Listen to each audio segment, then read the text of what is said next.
The digital clock on my microwave glows an accusatory 2:37 a.m. when voices in the kitchen startle me awake. Not the familiar sounds of my own home settling, these are hushed human whispers. I slide out of bed, my bare feet silent against hardwood floors. The hallway stretches before me, a path I know by heart even in darkness. Something's wrong. I never have visitors at this hour. The refrigerator light spills across my kitchen floor, illuminating a scene that stops my breath. Bradley hunches over my desk drawer, the one where I keep my financial documents. Monica stands beside him, her phone aimed at what I recognize as my bank statements. The betrayal is captured perfectly in that refrigerator glow. Their face is ghoulish in its light. "The account number is here," Bradley whispers, finger trailing across my personal information. Monica's camera clicks softly as she captures another image. A small gasp escapes me before I can trap it behind my teeth. Both their heads snap up, eyes wide with shock. We freeze in this terrible tableau in my doorway, them with their hands literally in my personal files. 3 days earlier, Bradley's voice had carried a practiced desperation over the phone. "Maddie, we've been evicted. We have nowhere to go." I'd gripped the phone tighter, stomach already knotting. "Again? What happened to the apartment you just moved into?" "The landlord turned out to be unreasonable," he said, the familiar excuse sliding too easily from his lips. "We're good for the money, just not on his timeline." I'd hesitated. Memories of bounced checks and midnight departures from previous residences flashing through my mind. "Bradley, I don't know. Mom and Dad already offered to help with the security deposit for a new place," he'd interrupted. "But we need somewhere to stay until it all goes through. Just a couple weeks." Later that evening, Mom's call delivered the final push. "Family takes care of family, Maddie," she'd said, her voice carrying years of unspoken expectations. "Your brother has 3 children to think about." I'd paced my living roomy sanctuary trying to imagine it filled with Bradley's chaos. "He's been irresponsible with money since college," I'd argued. "Every time someone bails him out, nothing changes." "Their family," Mom had repeated, as if those 2 words answered everything. I'd wavered then, imagining my niece and nephews with nowhere to go. "Fine," I'd finally agreed, feeling my boundaries crumble. But with conditions. That night, I'd created a 2-page house rules document, laying out expectations about cleanliness, privacy, and respect for my space. When I'd presented it the next day, I caught the dismissive glance between Bradley and Monica, look that said they'd never intended to follow any rules I set. Their arrival had been more invasion than welcome. 3 children and 6 suitcases had transformed my orderly home into chaos within minutes. 11-year-old Lucas had rolled his eyes when I showed him the shared bedroom where the children would sleep. "We had our own rooms at our old place," he'd muttered. Monica had brushed past me, designer purse dangling from her wrist despite their supposed financial crisis. "It's just temporary until we find something worthy of us," she'd whispered to Bradley, loudly enough that I'd clearly been meant to hear. I'd given them a tour, each room of my carefully organized home now under threat. My heart had physically ached when we reached my home office, my sanctuary, where I created and dreamed. "The children will sleep here," I'd explained, showing them the air mattresses I'd arranged. "Please make sure they respect my work equipment." That night, after everyone had settled, I'd carefully locked away my grandmother's china in a cabinet. The delicate edges of those plates had always reminded me of her strength, beautiful, but not to be underestimated. I needed her spirit then. By day 2, the pattern had emerged. Monica had approached while I worked, her voice honeyed with manipulation. "Maddie, I know you said no food in the bedrooms, but Zoe's having a hard time adjusting. Just this once?" That "just once" had multiplied hourly. By afternoon, I discovered 4-year-old Miles with my expensive art supplies, color bleeding across my carpet. "Children need to express themselves," Monica had argued when I confronted her. "You can't expect them to remember all these rules." Her tears had started then, right on cue. "You're treating us like criminals, not family," she'd accused, voice rising dramatically. Now, in the pre-dawn darkness of my kitchen, that accusation echoes with bitter irony as they stand caught in their criminal act. "Just looking for insurance papers?" Bradley stammers, hastily closing the drawer. Monica's face transforms before my eyes, shock melting into something calculated and malicious. The phone with my financial information disappears into her pocket. We need to talk, I say, my voice quieter than intended but steady. Now. Morning sunlight filters through my blinds, but I've been awake for hours. Sleep abandoned me after confronting Bradley and Monica in my kitchen. Their excuse about insurance papers at 2:37 a.m. might have worked if I hadn't seen Monica photographing my bank statements. My laptop screen glows with damning evidence. Browser history from yesterday when I'd stepped out. How to claim squatters' rights in Colorado. Tenant rights without lease. How long to establish residency claim. The partially drafted email in Bradley's account, still open from their midnight snooping, confirms my worst fears. Mom and Dad, thanks for checking in. Maddie is being accommodating, just like she promised when she told us we could stay for at least 6 months while we get back on our feet. The kids are settling into their new school nicely. 6 months. My stomach twists into a familiar knot, the same sensation from childhood watching Bradley break things, then lie about it. Some patterns never change. Monica's voice drifts through the heating vent from the kitchen below. No, Jen, you should see this place, she says, voice low. She's loaded and never uses that second bedroom anyway. It was practically collecting dust before we moved in. I press my ear closer. Who cares if the kids have snacks in bed? Yesterday, she nearly had a meltdown over some stupid art supplies that probably cost $20. Meanwhile, she's got that fancy MacBook Pro sitting right there. My knees weaken. This isn't a desperate family needing shelter, it's a calculated takeover. My rarely used backup wallet is missing my emergency credit card. A quick login reveals a trail of small charges. $24.99 at a streaming service, $32.76 at a liquor store, $19.5 at a restaurant. Each small enough to fly under the radar. On Monica's Instagram, there's a photo of my living room showcasing my hand-woven New Mexico throw. Caption: Our new place while we're between mansions blessed. New beginnings. Upgrading life. The comments twist the knife. Gorgeous place. When did you buy it? That artwork is amazing. You've always had the best taste. She hasn't corrected anyone who assumed the home is hers. Worse, the artwork they're admiring is my watercolor painted during the painful months after my engagement ended. My private expression, misrepresented in Monica's counterfeit life. This isn't about family, Maddie. This is about parasites. Helen sits across from me at our corner cafe, her librarian's eyes scanning the evidence before her. Look at these charges, she continues, tapping my statement. These aren't desperate emergency purchases. This is fraud. My mother called this morning, I say. Bradley told her I'm being difficult about the children having snacks in their room. Helen's eyebrows arch.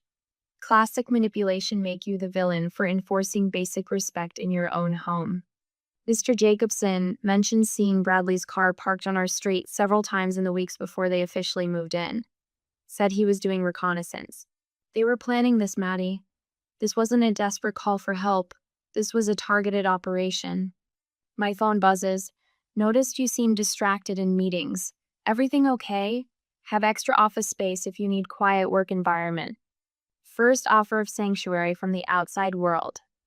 Document everything, Helen says, tapping her legal pad. Every rule broken, every unauthorized charge, every misrepresentation. An alert pings a loan application notification. 5 minutes of searching reveals Bradley has listed my address on 3 separate loan applications this week. My pristine credit history now hangs in the balance of his recklessness. That evening, hidden in my car in the office parking lot, I overhear Bradley and Monica through my home security app. They stand in my kitchen, unaware of the camera I installed when fixing router issues and changing the Wi-Fi password. She can't kick out family with kids, Bradley says confidently. The neighbors would think she's heartless. Monica nods, leaning against my counter with casual ownership. My cousin says if we stay 2 months, she'd need formal eviction proceedings. That's at least another 60 days where she can't touch us. The calculated nature of their words confirms everything. Never desperate, just strategic. Tears finally come. hot and unwelcome, as I sit alone. Not tears of weakness, but of rage and revelation. The sanctuary I've built through years of hard work is under siege from within. By nightfall, I've changed all passwords, secured my remaining documents at work, and created detailed documentation labeled incidents with dates, times, and descriptions of every boundary crossed. I'm printing the final page when I sense a presence. Looking up, I find Lukashi's 11-year-old frame silhouetted in my office doorway. Miss Maddie? His voice wavers, eyes darting behind him to ensure no one follows. My mom and dad had a plan before we came here. I heard them talking. The moral weight on his young shoulders is visible even in dim light. They did the same thing to Aunt Christine last year, he whispers. And suddenly, I understand I'm not their first victim. I'm just the latest in a pattern. The digital clock on my microwave reads 5:37 a.m. when my phone vibrates with another notification. 3 missed calls from my mother. 5 text messages from relatives I rarely hear from. Something has shifted overnight. My phone lights up with Aunt Cheryl's name Dad's sister, who calls maybe twice a year. I silence it, then open Facebook instead. Monica's latest post appears at the top, accompanied by a photo of me clearly taken without my knowledge. When family becomes prison, living under my dictator sister, in-law's roof, toxic family, boundaries. Beneath it, comments multiply like bacteria. My mother's call interrupts my scrolling. Madeline, Eleanor, what is going on over there? Her voice carries that familiar mixture of accusation and concern. Bradley says you've been treating them like prisoners. Before I can respond, I hear 8-year-old Zoe's voice carrying from the hallway, unnaturally loud. Mommy, are we really staying here forever like you told Grandma? You said we'd never have to leave because Aunt Maddie's too nice to make us go. I step into the hallway just in time to see Monica's sharp correction and meaningful glare in my direction. Zoe, you know that's not what I meant. The mail arrives with a thud. Among the envelopes, a credit card offer catches my eye addressed to Bradley, but with my address. Opening it reveals a platinum card application with a $25,000 limit. Then another, and another, all using my address for luxury cards. The pieces click together with sickening clarity. This isn't temporary, it never was. You're not the bad person here, Miss Harper. You're being taken advantage of. Lydia Chen, tenant rights attorney, sits across from me in her downtown office. Her confidence steadies my resolve. But they're family, I say, the words sounding hollow even to my ears. Which is precisely why they believe they can get away with it. She slides my documentation across her desk. This is excellent work. You've created a paper trail that any judge would appreciate. I've spent the past week methodically documenting every violation of my house rules, organizing time-stamped photographs and notes. My phone vibrates with a text from an unknown number. Meet me at the bus stop, without Mom and Dad. Lucas. 30 minutes later, my 11-year-old nephew slips a wrinkled paper into my hand. They do this a lot, he whispers. These are the other places. The paper contains 3 addresses with dates neatly printed beside them. Names I recognize: Christine, Uncle Rick, Mrs. Marjorie, family and friends who'd supposedly helped out my brother's family. Something shifts inside me, the certainty that I'm not just standing up for myself, but for everyone who came before me. Friday night's family dinner materializes exactly as I'd anticipated, an ambush disguised as reconciliation. My parents' house smells of pot roast and tension when I arrive, Helen at my side despite Mom's pointed comment that this should just be family. We're just trying to understand why you can't help your brother during hard times. Dad begins, the rehearsed quality of his words painfully obvious. On cue, Monica's eyes well with tears. All we wanted was a safe place for our children. I wait for her performance to end, then calmly open my laptop and connect it to the television. I'd like to share something with everyone, I say, my voice steadier than my heartbeat. The room falls silent as I present my evidence methodically. The previous victims of their temporary housing scheme, the credit card applications in my name, the printed social media posts violating my privacy, and finally, the video of their midnight snooping through my financial documents. As the last video plays, the shocked silence around the dinner table is broken only by Grandma Whitmore's soft, "Oh my word." Helen stands, her presence solid beside me. I've watched Madeline bend over backward to accommodate them while being exploited. My phone buzzes with texts from neighbors offering security footage of Bradley coming and going during work hours. My coworkers have arranged deadline extensions. Even my boss texted, "Take the time you need. Your work matters to us." I turn to Bradley and Monica, whose faces have lost all confidence. "You have 2 weeks to find new housing. This isn't about family anymore. This is about respect and boundaries. If you kick us out, everyone will know you're heartlessly evicting children." Bradley threatens, his voice lacking conviction. I meet his gaze steadily. I've already told everyone the truth, with evidence. In their expressions, I see the exact moment they realize their game is over. In my bathroom, I press my palms against the cool marble countertop, trying to stop their trembling. The confrontation left me hollow yet somehow stronger. Tears stream down my face, not from sadness, but from relief. The truth is finally out. My phone rings. "Dad." "I owe you an apology, Maddie," he says, his voice rough with emotion. "We shouldn't have pressured you." My breath catches. "You believe me?" "I called Rick after you left, then Christine. They confirmed everything." He sighs heavily. "Your mother and we enabled this for too long." The validation washes over me like a wave. I just wanted to be respected in my own home, Dad. The next morning, I meet with Lydia again to understand my legal rights. By afternoon, the security system upgrade is installed, cameras monitoring all entrances. Mr. Jacobson agrees to watch for suspicious activity. I inform local police about potential false claims and secure my documentation in cloud storage and a safe deposit box. With each preparatory step, my confidence grows. This is my home, my sanctuary, and I will protect it. My phone chimes with a text from an unknown number. "You don't know me, but I'm Christine, Bradley's cousin. I have something you need to see." A video attachment follows. I press play, and Monica's voice fills my ears. "We'll be set for at least 6 months. She makes good money and is too nice to kick us out." Monica laughs, talking to someone off camera. "Once we establish residency, she'll have to formally evict us. That'll buy another 60 days minimum." My heart pounds as another text arrives. "There are 5 more of us. We're all ready to come forward." The conference room at Helen's office feels like a war room, with 6 people gathered around a table, covered with file folders, laptops, and coffee cups. I stand at the head, surveying the unlikely alliance I've assembled. "Thank you all for coming," I say, my voice steadier than it's been in weeks. "I know this isn't easy." Christine sits to my right, her fingers nervously tapping a thick manila folder labeled Harper Fraud 2022. Her eyes meet mine with quiet determination.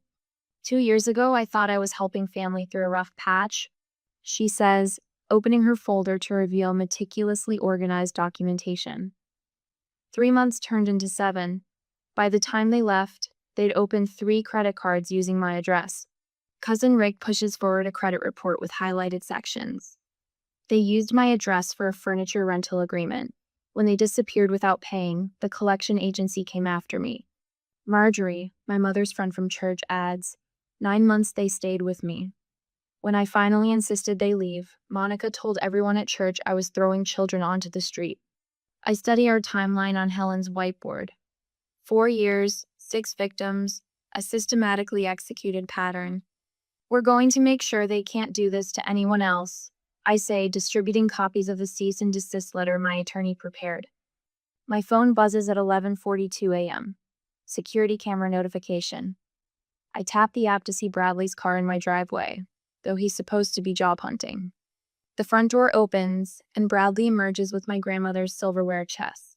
I tap the intercom feature. "Bradley, please return that to the dining room."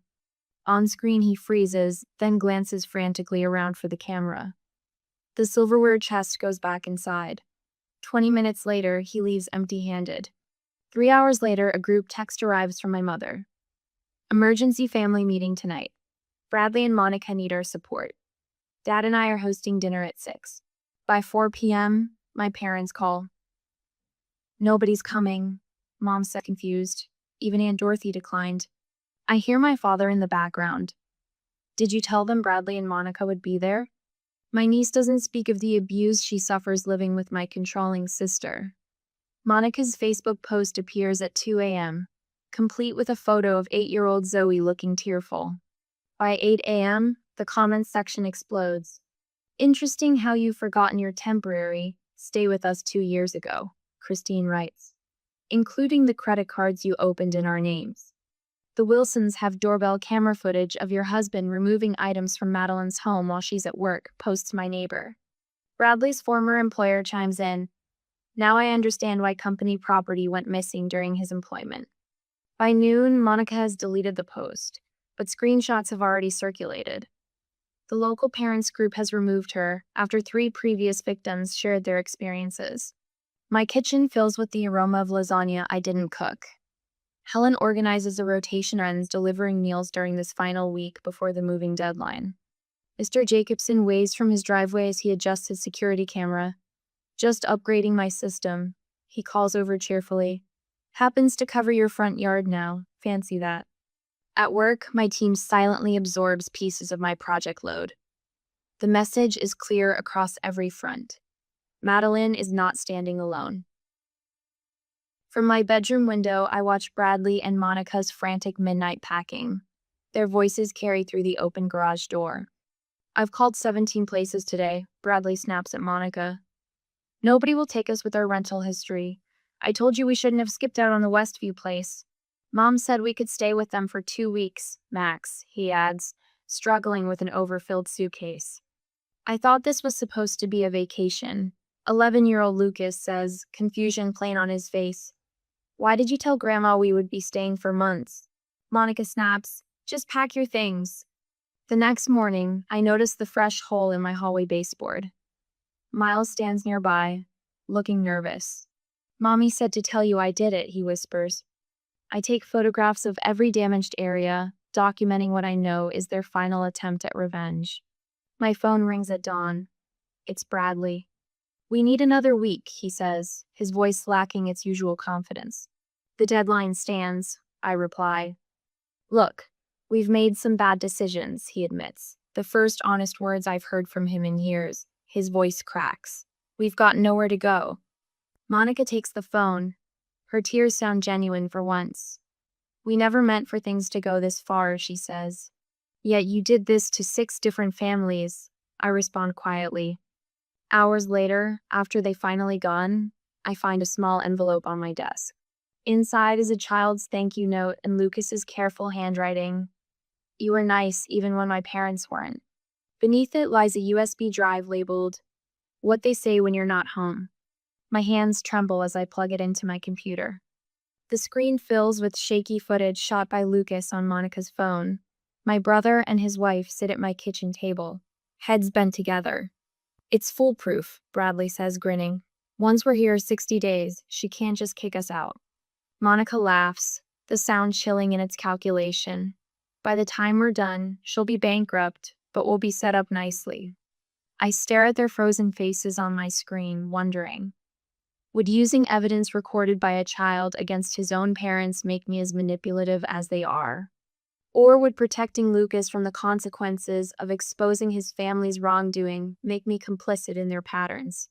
Either way, the final confrontation is inevitable now. The digital clock on my microwave glows 8:17 a.m. when Miles's wailing pierces the morning quiet.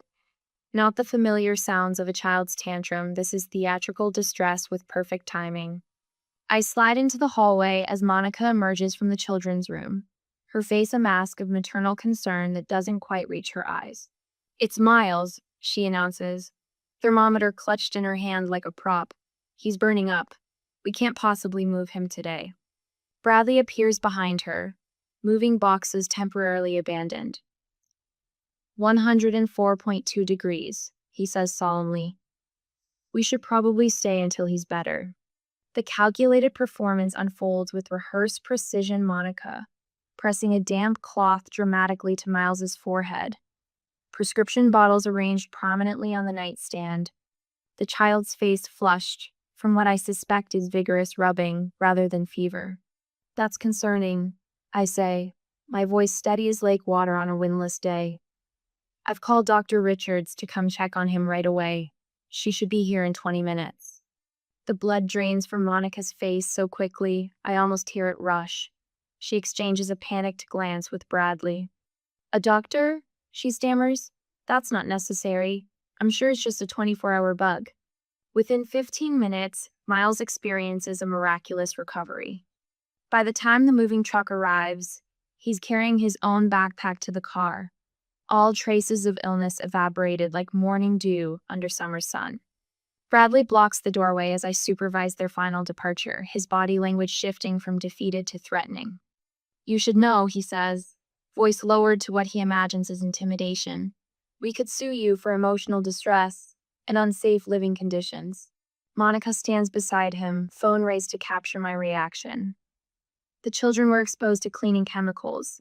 The air quality was poor. We have documentation.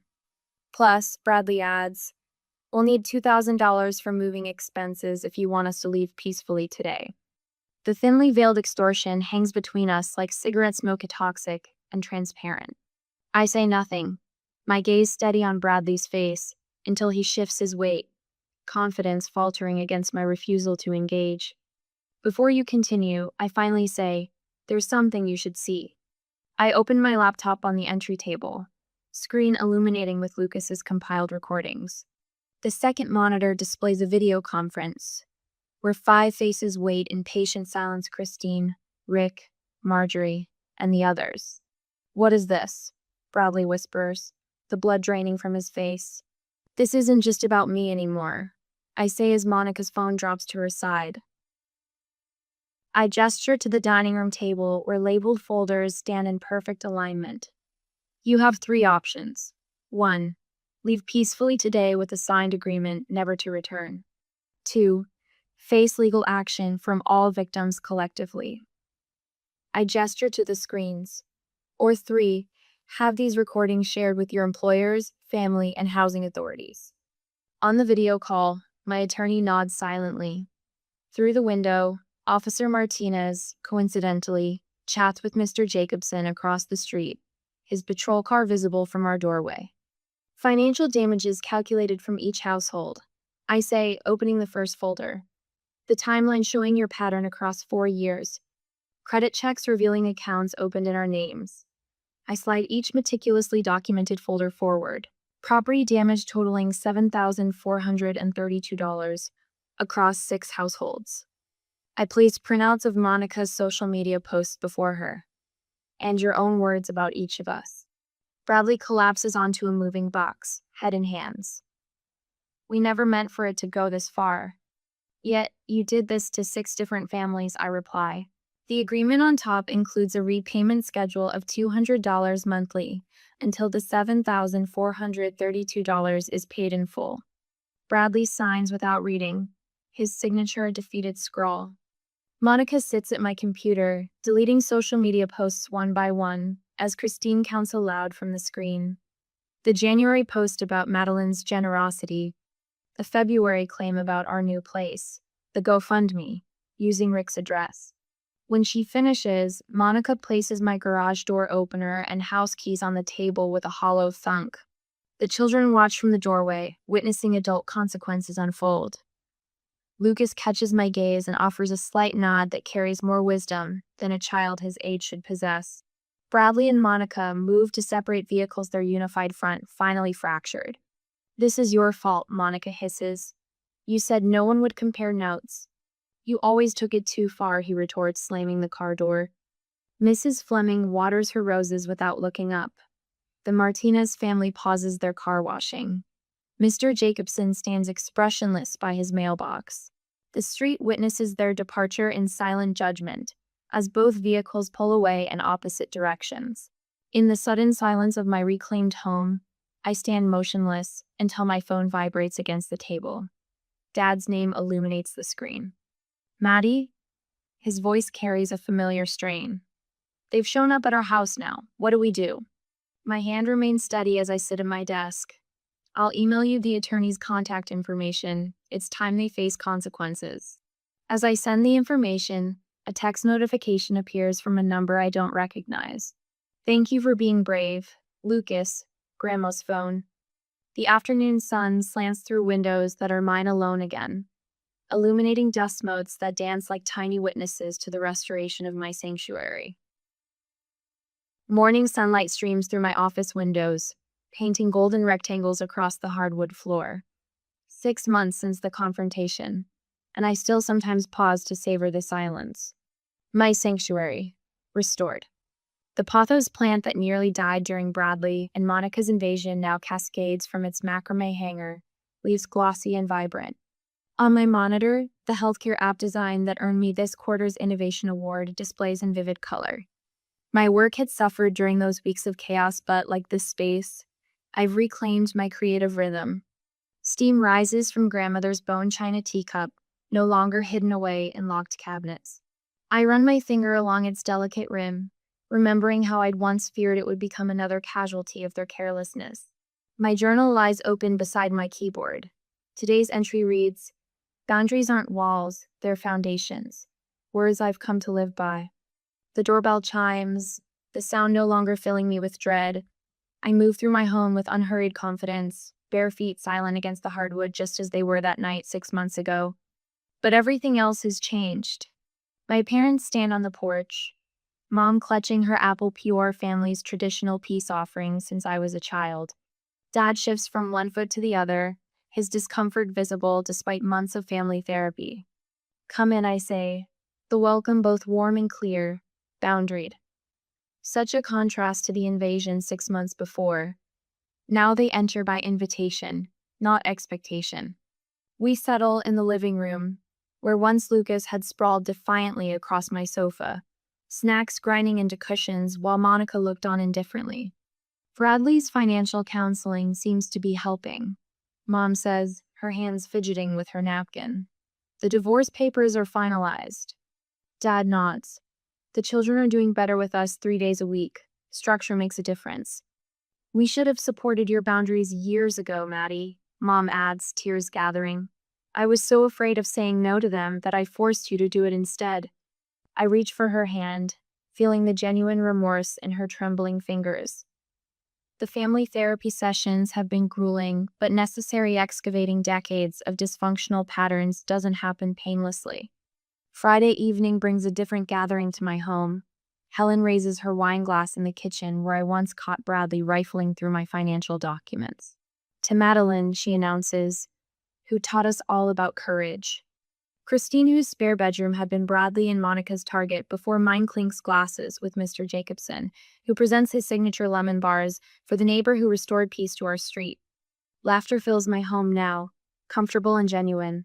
I look around at this chosen family of integrity, grateful for how crisis revealed who truly deserved my trust. Saturday afternoon, Lucas visits under my parents' supervision. At 12, his face already shows more maturity than his father's. "Does it get easier?" he asks as we sit on the back steps, telling the truth when people don't want to hear it. I consider his question carefully, remembering my own journey. The first time is hardest, but your voice gets stronger with practice. I present him with a leather-bound journal, watching his fingers trace the inscription. Your voice matters. Sunday finds me kneeling in spring soil, planting roses along the fence line. Boundaries with beauty symbolic and practical. My phone rings. Dad's voice sounds cautious. About next Sunday's dinner. Bradley asked if he could come. I straighten, wiping earth from my hands. Yes, they can come, but just for dinner. The rules still apply. Understood, he says without argument. Such a simple exchange, yet so profound in its respect. As evening settles, I sit on my porch swing watching twilight soften the neighborhood edges. In my hands, a letter from Lucas at summer camp. I'm learning to speak up when things aren't right. He's written in careful script. A smile lifts the corners of my mouth as wind chimes sing in the gentle breeze. Some call it stubbornness. I call it self-respect. The difference saved my home and maybe our family,